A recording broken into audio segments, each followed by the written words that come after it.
श्री गणेशाय नमः। आज दिव्याची अमावस्या आहे। आज संध्याकाळी सगळ्यांनी आपल्या घरामध्ये आपले जेवढे दिवे निघतील तेवढे दिवे स्वच्छ करावे, स्वच्छ घासावे आणि देवापाशी लावावे।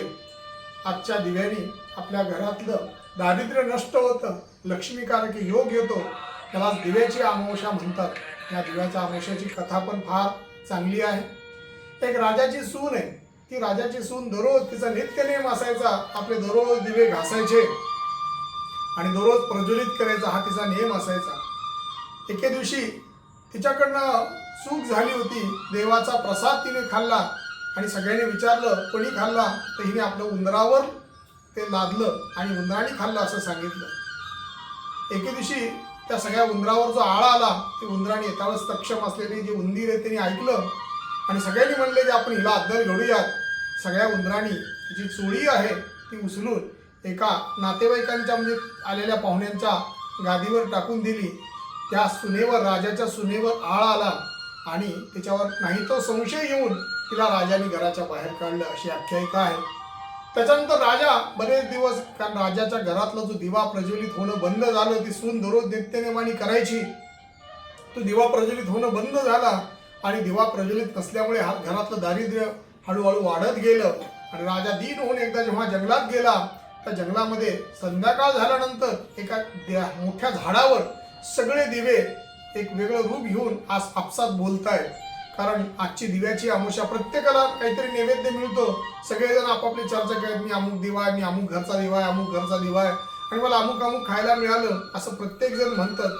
त्यातला एक राजाचा घरचा एक दिवा होता, मोठा दिवा, तो आला आणि तोही सांगतोय मी फार मोठ्या घरातला आहे, अमुक राजाच्या घरचा, राजा ऐकतोय सगळं, मी अमुक मोठ्या राजाच्या घरातला दिवा आहे।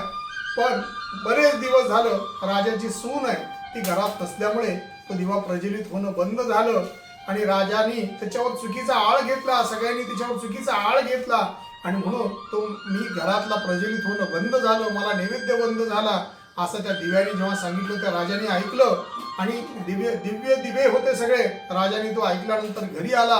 घरी आल्यानंतर सगळ्याला बोलवलं, सगळ्याला सांगितलं की माझी सून निर्दोष आहे। तेव्हा मेना पाठवून सुनेच्या घरी तो मेना पाठवला आणि त्या सुनेला सन्मानपूर्वक घरी आणलं।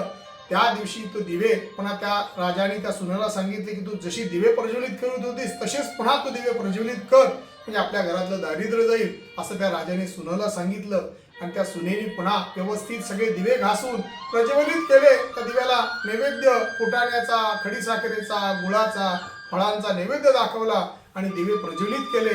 राजाचे त्या दिवसापासून दारिद्र्य नष्ट झालं। हळूहळू तो राजा श्रीमंत आणि पहिल्यासारखं साम्राज्यवान झाला। अशी दिव्याची कथा आहे। वेगवेगळ्या कथा आहेत, त्याच ही कथेचा सार असा आहे, आपले दिवे आपल्या घरातलं दारिद्र्य नष्ट करतात, आपलं समृद्धी वाढवतात आणि आपल्या प्रकारची जी काही लक्ष्मी आहे ती लक्ष्मीकारक हे दिवे आहेत।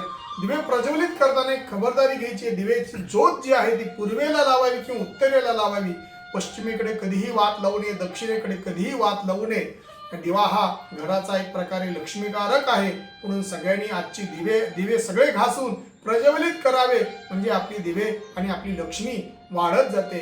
जय श्रीराम। माहिती आवडली तर आवर्जून शेअर करा।